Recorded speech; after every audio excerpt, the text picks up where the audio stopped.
دوستو تاریخ میں ہمیں بہت سے ایسے واقعات ملتے ہیں جو رونما تو ہوئے، لیکن ان واقعات کے پیچھے چھپی اصل کہانی آج تک سائنسدانوں کو حیرت میں ڈالے ہوئے ہے، اور سائنسدان بہت کوششوں کے بعد بھی ان رازوں سے پردہ اٹھانے میں ناکام ہیں۔ ایسی ہی کچھ انسولوڈ مسٹریز کے بارے میں جانتے ہیں ہم آج کی اس ویڈیو میں، جن کے بارے میں یقیناً آپ نے آج سے پہلے کبھی نہیں سنا ہوگا۔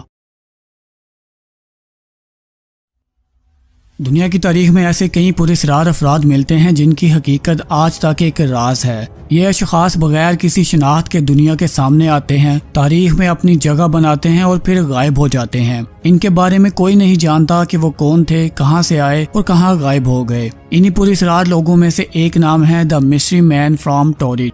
چلیے جانتے ہیں اس پراسرار شخص کے بارے میں۔ 1954 میں ایک شخص ٹوکیو انٹرنیشنل ایئرپورٹ پر اترا۔ یہ شخص فرینچ زبان بول رہا تھا، لیکن جاپانی بھی ٹوٹے پھوٹے انداز میں بول سکتا تھا۔ اس کے علاوہ یہ کچھ اور زبانیں بھی جانتا تھا۔ اس کے پاسپورٹ پر کنٹری کا نام یونائٹڈ کنگڈم آف ٹوریڈ لکھا ہوا تھا، لیکن اس نام کا کوئی بھی ملک سرے سے موجود ہی نہیں۔ سیکیورٹی حکام نے ورلڈ میپ پر ایک شخص کو اپنے ملک کی نشاندہی کرنے کو کہا۔ اس نے انڈورا پر انگلی رکھی، جو اسپین اور فرانس کے درمیان واقع ہے، لیکن یہ پریشان ہوا کہ یہاں ٹوریڈ کی جگہ انڈورا کیوں لکھا ہوا ہے۔ اس نے انڈورا نام پہلے کبھی نہیں سنا تھا۔ دوستو اس شخص کے مطابق اس کا ملک پچھلے 1000 سال سے موجود ہے۔ اس کے پاس مختلف یورپی ملکوں کی کرنسیاں بھی تھیں اور اس کے پاسپورٹ پر مختلف ملکوں کے ویزے بھی لگے ہوئے تھے۔ یہ ٹوکیو پہلے بھی آ چکا تھا کیونکہ اس کے پاسپورٹ پر ٹوکیو انٹری کی سٹیمپ بھی لگی ہوئی تھی۔ اس شخص کا پاسپورٹ اور ڈرائیونگ لائسنس اسے سچا ثابت کر رہا تھا۔ سیکیورٹی حکام کو جب کچھ سمجھ نہیں آیا تو انہوں نے اس شخص کو قریبی ہوٹل میں ٹھہرا دیا اور 2 امیگریشن آفیسرز کو اس پر کڑی نظر رکھنے کو کہا۔ اگلے دن جب سیکیورٹی حکام نے کمرے کا دروازہ کھولا تو یہ شخص کمرے سے غائب تھا اور پیچھے کوئی بھی نشانی نہیں چھوڑ کر گیا تھا۔ اسے ایسے کمرے میں ٹھہرایا گیا تھا جس کی بالکنی نہیں تھی اور کھڑکی سے کود کر بھاگنا بھی ناممکن تھا کیونکہ اس کا کمرہ بلڈنگ کی اوپری منزل پر تھا۔ نیچے جانے کا صرف ایک ہی راستہ تھا جس پر سیکیورٹی آفیسر تعینات تھے، لیکن یہ شخص پھر بھی حیرت انگیز طور پر غائب ہو گیا اور دوبارہ کبھی نہیں دیکھا گیا۔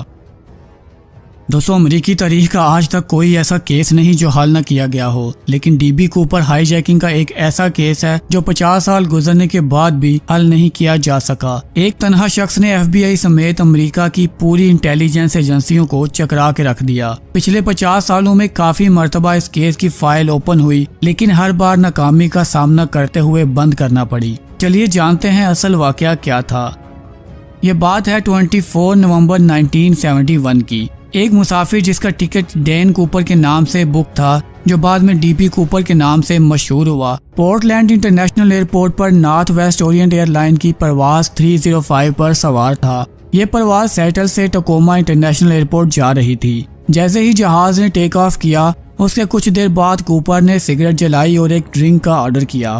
ڈرنک پینے کے بعد اس نے وہاں موجود 23 سالہ ایئر ہوسٹس کو ایک چٹ پکڑائی جس پر لکھا تھا، میرے بریف کیس میں بومب ہے اور میں چاہتا ہوں کہ تم میرے برابر آ کر بیٹھ جاؤ۔ ایئر ہوسٹس نے ہدایت پر عمل کیا اور اس کے برابر آ کر بیٹھ گئی۔ اس کے بعد اس نے ایئر ہوسٹس سے جہاز کو واپس سیٹل ایئرپورٹ لے جانے، $2 لاکھ، 4 پیراشوٹس اور ایئرپورٹ پر جہاز کا ایندھن فل کرنے کی ڈیمانڈ کی۔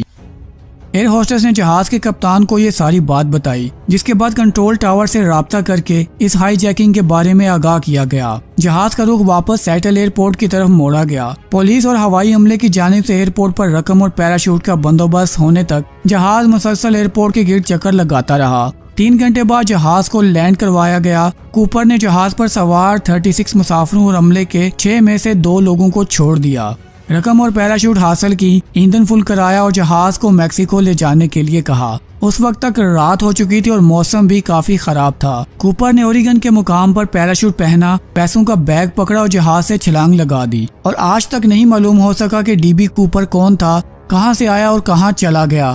50 سال کی انتھک محنتوں اور کوشش کے بعد اب ایف بی آئی نے بھی ہار مان لی ہے۔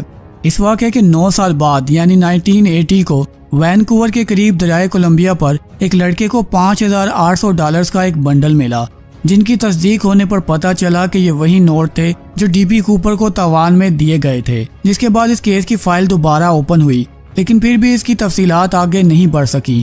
یوں یہ شخص آج تک ایک راز بنا ہوا ہے۔ امیلیا ایرخارٹ دنیا کی پہلی ہوا باز خاتون قرار دی جاتی ہیں جن کے پاس 14,000 فیٹ کی بلندی پر جہاز اڑانے کے علاوہ بحرہ اوقیانوس کو تنہا سر کرنے جیسے کئی ریکارڈ موجود تھے۔ امیلیا کی ہوا بازی میں کامیابیوں نے انہیں اس زمانے میں دنیا بھر میں مشہور کر دیا تھا۔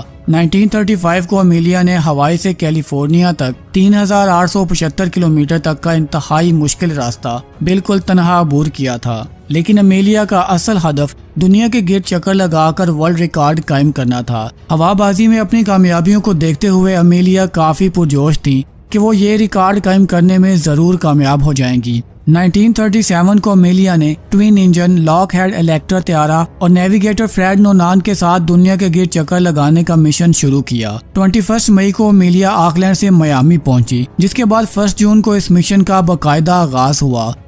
اس سفر میں انہیں مجموعی طور پر 29,000 میل کا فاصلہ طے کرنا تھا۔ فیول ریفلنگ کے لیے انہوں نے 20 سے زیادہ سٹاپ بنائے ہوئے تھے۔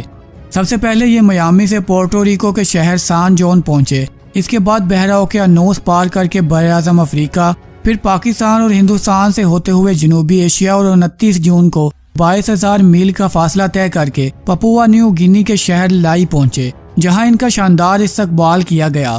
کچھ دن آرام کرنے کے بعد انہوں نے دوبارہ سفر کا آغاز کیا۔ یہاں سے صرف 7,000 میل کا فاصلہ طے کر کے انہیں آکلینڈ پہنچنا تھا، اور یوں امیلیا کا دنیا کے گرد چکر لگانے کا خواب پورا ہونے والا تھا۔ 2 جولائی کو یہ لائی سے روانہ ہوئے۔ فیول ریفل کرنے کے لیے ان کا اگلا سٹاپ 2600 میل دور ہاؤلینڈ آئی لینڈ تھا، جہاں سے فیول ریفل کرنے کے بعد انہیں آگے بڑھنا تھا۔ لائی سے نکلنے کے کچھ گھنٹوں کے بعد امیلیا کا رابطہ ہاؤلینڈ کے قریب امریکی کوسٹ گارڈ شپ کے کیپٹن سے ہوا، جنہیں امیلیا نے اپنے آنے کی خبر دی۔ آخری بار رابطے پر اس نے کہا کہ جہاز کا ایندھن ختم ہونے والا ہے اور ہم شمال اور جنوب کی طرف جا رہے ہیں۔ اس کے بعد رابطہ منقطع ہو گیا اور یہ طیارہ کبھی بھی ہاؤلینڈ جزیرے پر نہیں پہنچا۔ بڑے پیمانے پر امیلیا اور اس کے طیارے کی تلاش کی گئی، لیکن کوئی بھی سراغ نہیں مل سکا۔ بالآخر 2 ہفتوں کی تلاش کے بعد 19 جولائی کو تلاش کا آپریشن روک دیا گیا اور انہیں گمشدہ قرار دے دیا گیا، اور یہ آج تک نہیں پتہ چل سکا کہ امیلیا اور نونان کے ساتھ کیا حادثہ پیش آیا تھا۔ کچھ ماہرین کے مطابق یہ راستہ بھٹک گئے اور فیول ختم ہونے کی وجہ سے ان کا طیارہ ہاؤلینڈ جزیرے کے قریب 100 میل کے فاصلے پر سمندر میں گر کر تباہ ہو گیا، لیکن وہاں کوئی بھی جہاز کا ملبہ نہیں ملا۔ آج اس واقعے کو 82 سال گزر چکے ہیں، لیکن امیلیا اور اس کے طیارے کی مسٹری کو آج تک حل نہیں کیا جا سکا۔ دوستو 22 نومبر 1963 کو ڈیلاس ٹیکساس میں بے شمار لوگ صدر جان ایف کینیڈی کے قافلے کو گزرتا دیکھنے کے لیے سڑکوں پر جمع تھے۔ تقریباً 12:30 پر کینیڈی کی کار ٹیکساس اسکول سے گزر رہی تھی۔ اچانک فائرنگ کی آواز گونج اٹھی اور اسی دوران ایک گولی صدر کے سر اور ایک گردن پر جا لگی، جس کی وجہ سے وہ شدید زخمی ہو گئے۔ گاڑی کو جلدی سے چند ہی منٹوں کے فاصلے پر پارک لینڈ میموریل ہسپتال لے جایا گیا۔ صدر کینیڈی کو بچانے کی بھرپور کوشش کی گئی، لیکن ایسا ممکن نہیں ہو سکا اور تقریباً 1 بجے کے قریب صدر کو مردہ قرار دے دیا گیا۔ اس قتل کی تحقیقات کے دوران پتہ چلا کہ حملے کے وقت ایک نامعلوم عورت جس نے ایک لانگ کوٹ اور سکارف پہنا ہوا تھا، اس کے ہاتھ میں ایک کیمرہ تھا۔ یہ عورت بابوشکا لیڈی کے نام سے مشہور ہوئی۔ روسی زبان میں بابوشکا بوڑھی عورت کو کہتے ہیں۔ یہ عورت قتل کے وقت صدر کی کار کے بہت زیادہ قریب تھی اور کیمرے کی مدد سے تصویریں لے رہی تھی۔ اس عورت کو حملے کے بعد بہت تلاش کیا گیا تاکہ اس کے کیمرے کی مدد سے قتل کے متعلق کچھ معلومات مل سکیں، لیکن یہ عورت کہاں سے آئی اور کہاں چلی گئی آج تک پتہ نہیں چل سکا۔ تو دوستو یہ تھی ہماری آج کی ویڈیو۔ امید کرتا ہوں آپ کو یہ ویڈیو پسند آئی ہوگی۔ مزید ویڈیوز کے لیے چینل کو سبسکرائب کر دیں اور ساتھ بنے بیل آئیکن کو پریس کر دیں۔